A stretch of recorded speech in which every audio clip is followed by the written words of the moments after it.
नमस्कार, मी केतकी चितळे. स्वागत आहे तुमचं लेट्स टॉक वरती. आपण या चॅनलवरती विविध गोष्टींवरती बोलतो, हे तुम्हाला ऑलरेडी माहिती आहे. सो आजचा विषय काय आहे? दुटप्पीपणा, हिपॉक्रेसी. यालाही काही सीमा मर्यादा असावी असं मला स्वतःला वाटायला लागलेलं आहे. कारण काही लोक विसरतात की आपण एक अशा डिजिटल जगात राहतोय जिकडे प्रत्येक गोष्ट रेकॉर्ड केली जाते.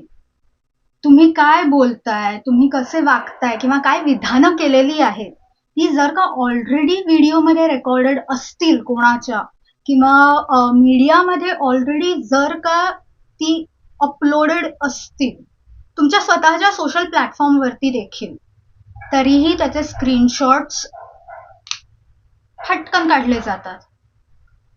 आणि हे कुठेतरी मला असं वाटायला लागले पॉलिटिशियन्स विसरतायत.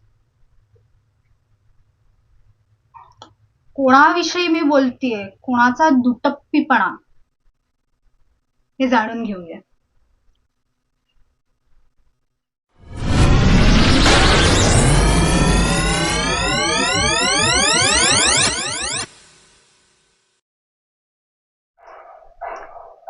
तर सर्वात प्रथम ही व्यक्ती जी आहे ती फार दुटप्पी आहे.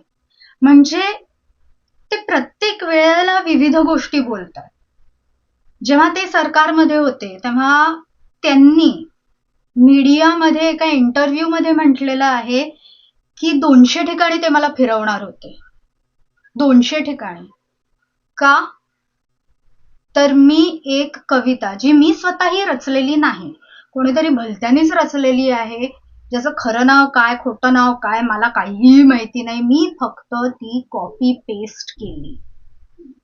म्हणून माझ्यावरती अनेक ठिकाणी गुन्हे दाखल करण्यात आले, एनसीज दाखल करण्यात आल्या आणि यांनी स्टेटमेंट दिलं की ते मला 200 ठिकाणी फिरवणार आहेत.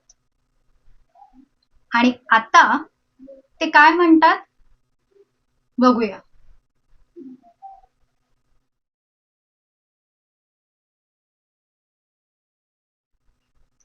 स्क्रीनशॉट बघितलात ना? ते म्हणतायत, जर का तुम्ही स्क्रीनशॉट पटकन गेला असेल तर ते काय म्हणाले ते मी वाचून दाखवते. व्यक्त होण्याचे स्वातंत्र्य हे संविधानातील मूलभूत अधिकारांमधील एक. आता त्याचाही गळा आवळणार.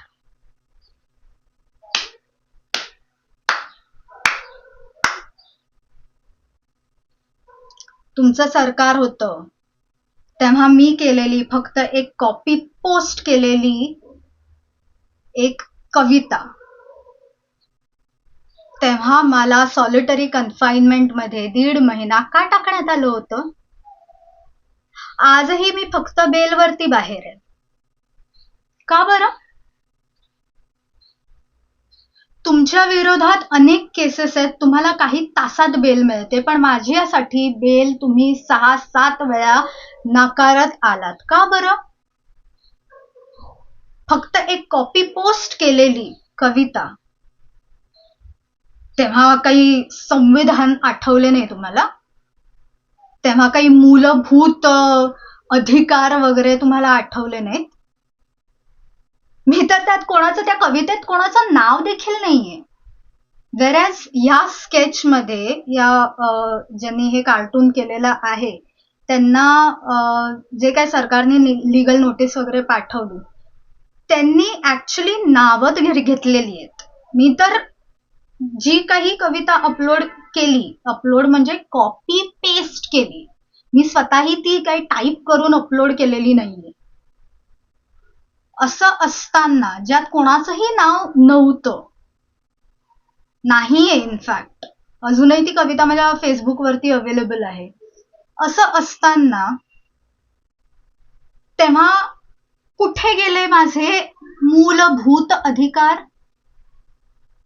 तेव्हा का सर्वात आधी तुम्ही धावलात लगेच?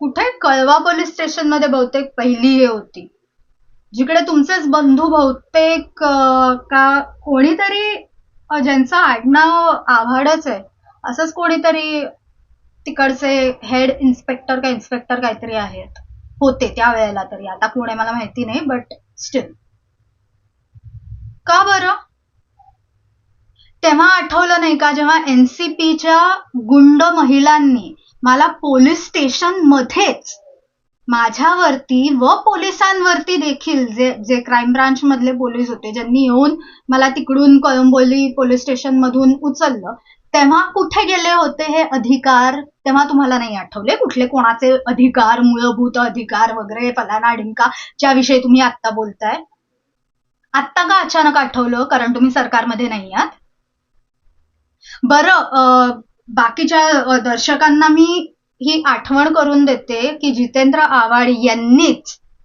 बाबासाहेब आंबेडकरांचा फोटो फाडला होता आठवतंय ना तुम्हा सर्वांना आठवत नसेल तर ही आठवण करून दिली असं समजा मला काही त्यांच्या जातीविषयी बोलायचं नाहीये कारण मला कुठल्याही जातीविषयी काहीही द्वेष नाहीये मला माहितीये माझ्याविषयी खूप खोट्या नाट्या गोष्टी यांच्यासारख्याच लोकांनी बऱ्याच पसरवलेल्या आहेत पण मला अनुसूचित जातींविषयी काहीही म्हणणं नाहीये माझं पण जेव्हा आव्हाड फोटो फाडतात बाबासाहेबांचा तेव्हा त्यांच्यावरती अट्रॉसिटी लागत नाही का त्यांच्यावरती फक्त भावना दुखावल्या अशी काहीतरी थातूर मातूर केस लागते आणि त्याचा पुढे काहीही घडत नाही आणि मी जिकडे बाबासाहेबांविषयी त्यांच्याच संविधानामध्ये त्यांनी काय लिहिलेलं आहे त्यांचं म्हणणं काय आहे ह्याविषयी बोलते तेव्हा माझ्यावरती अट्रॉसिटीज लागते तेव्हा कुठे जातात हे मूलभूत अधिकार तेव्हा कुठे तुमचे काय उडतात का आकाशात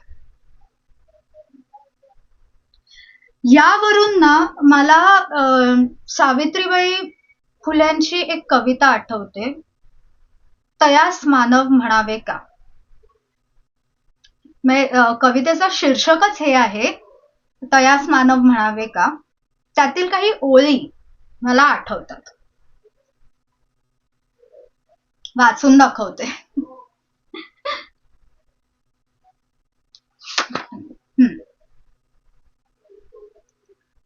दुसऱ्यास मदत नाही सेवा त्याग दया माया ही जयापाशी सद्गुण नाही तयास मानव म्हणावे का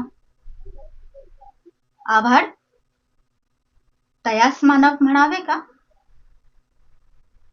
स्वतःच्या मुलीविषयी आलं तेव्हा तुम्ही रडलात की माझी मुलगी अनसेफ आहे भारतात आली तर तिच्यावरती काहीतरी होईल तिला हे येत आहेत डेथ थ्रेट्स येत आहेत फलाना फलाना ढिमका blah blah blah blah blah blah blah मला तुमच्याच गुंडांनी जेव्हा रोज बलात्काराच्या धमक्या दिल्या अजूनही देतात अर्थात मारून टाकायच्या जेव्हा धमक्या येतात तेव्हा काय तेव्हा मी कोणाची तरी मुलगी आहे हे तुमच्या लक्षात येत नाही का तुम्ही जेव्हा लोकांना स्वतःच्या घरी बोलावून मारता तेव्हा कुठे जातं संविधान ओके तिकडे लूप होल्स आहेत वडेवर ठीक आहे तुमच्यावरती मॉलेस्टेशनची पण केस आहे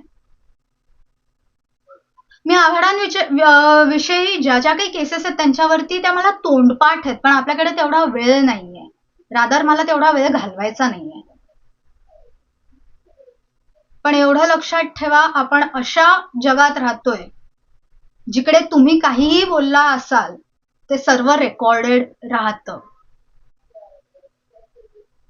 पुढचा स्क्रीनशॉट बघा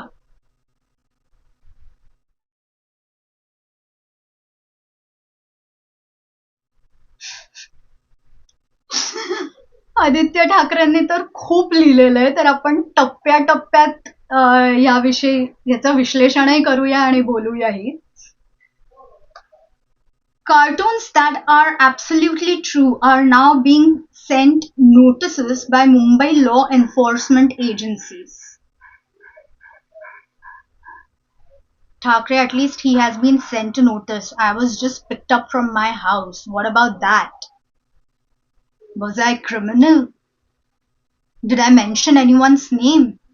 No, I did not.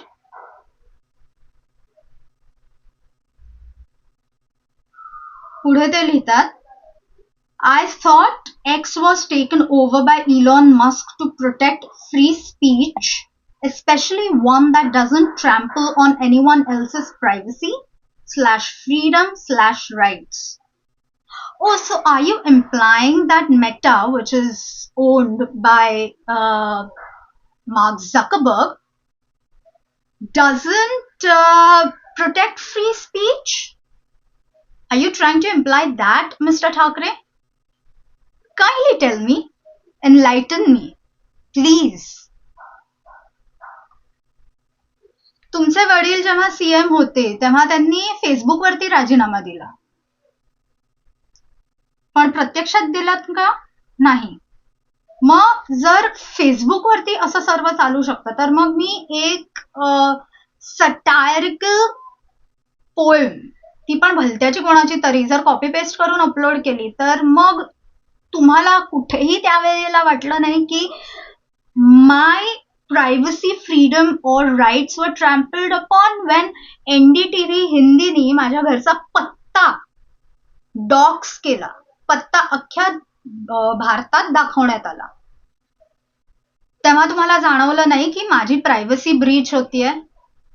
My privacy, my freedom, my rights are being trampled upon.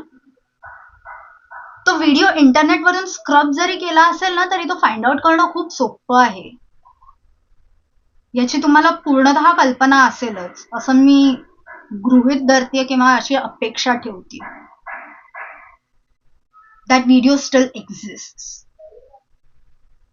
So try not to be hypocrite when it comes to such things. पुढे ते लिहितात, What's wrong in these cartoons, Mumbai police? Anything that offends anyone? Any lie? Any insult? Okay, so let me answer that. That cartoon sketches a particular person with his name. And legally speaking, जेव्हा तुम्ही deputy chairman म्हणा किंवा CM, sorry chairman नाही, आपले chief minister म्हणा किंवा directly prime minister's office, prime minister म्हणा, यांच्याविषयी जेव्हा तुम्ही डिरेक्टली काहीतरी बोलता, लिहिता, ते legally, me court of law विषयी बोलते, इज अ क्राईम. ते पदाधिकारी आहेत, त्यांच्याविषयी काहीतरी बोलणं, लिहिणं हा गुन्हा आहे, संविधानात लिहिलेलं गुन्हा आहे. मी कुठल्याही पदाधिकाऱ्याविषयी बोललेले नव्हते, तरी मला आत टाकलं, तेव्हा तुम्हाला आठवलं नाही की that I might have been offended by it? Did I lie by copy pasting something? How did I insult anybody by copy pasting something that did not even take anyone's name? तेव्हा तुम्ही झोपा काढत होतात का? कृपया सांगा मला हे. हा जो दुटप्पीपणा आहे ना, की जेव्हा तुम्ही सरकारमध्ये होतात तेव्हा काहीही घेणं देणं नव्हतं, कोणाचेही नोटीस न पाठवता लोकांना तुम्ही उचलून आत फेकत होतात, आणि मी एकटी नाहीये जिला तुम्ही तुरुंगात फेकलं. उचलून लोकांच्या विरोधात मल्टिपल तुम्ही cases under the same cause टाकलेला आहे. कसाबवरती जितके FIR नाही आहेत त्याच्याहून जास्त माझ्यावरती आहेत. कसाबवरती फक्त एक FIR आहे with 83 or 86 I think offences. माझ्यावरती 24 FIR आहेत. कशासाठी आणि का हे तुमच्या लक्षात येत नाही, कारण तेव्हा फ्रीडम ऑफ स्पीच म्हणा किंवा संविधान तुम्ही जे बडबड करत फिरता तेव्हा ते कुठे जातं संविधान? Oh and let me tell you, हे जे काय तुम्ही संविधानाविषयी बोलता ना की right to freedom and speech and everything etcetera फलाना ढमका, that is all in the preamble, संविधानाच्या प्रस्तावनेत आहे. जे कोर्ट ऑफ लॉ मध्ये ग्राह्य धरलं जात नाही. कॉन्स्टिट्यूशन विषयी मी एक वेगळा व्हिडिओ करीनच, कारण बऱ्याच लोकांना हे कन्फ्युजन आहे की प्रिॲम्बल मध्ये जे बोललं जातं, preamble is a part of constitution. Yeah, it is a paralegal part of the constitution. It is not actually a part of constitution. Whatever is written in the preamble does not stand in the court of law. हे fundamental राईट्सच्या under येतं. So fundamental rights मध्ये काय काय ह्याच्याविषयी मी करीनच video. पण हा जो काय तुमचा दुटप्पीपणा आहे ना, की आता तुम्ही सरकारमध्ये नाही आहात म्हटल्यावर लगेच तुम्हाला कोणाचे ना कोणाचे तरी काहीतरी फ्रीडम ऑफ स्पीच आणि एक्सप्रेशन आठवतात. आणि जेव्हा तुम्ही सरकार तुमचं होतं तेव्हा तुम्ही 2.5 वर्षात की गुंडाशाही म्हणजे काय हे जे काय चित्र लोकांना दाखवलं ते तुम्ही साफ विसरलेला असाल. पण क्लाउड वरती अजूनही इंटरनेट वरती ते अवेलेबल आहे, हे विसरू नका. इकडेच मी आजचा व्हिडिओ थांबवते. जय हिंद, वंदे मातरम, भारत माता की जय.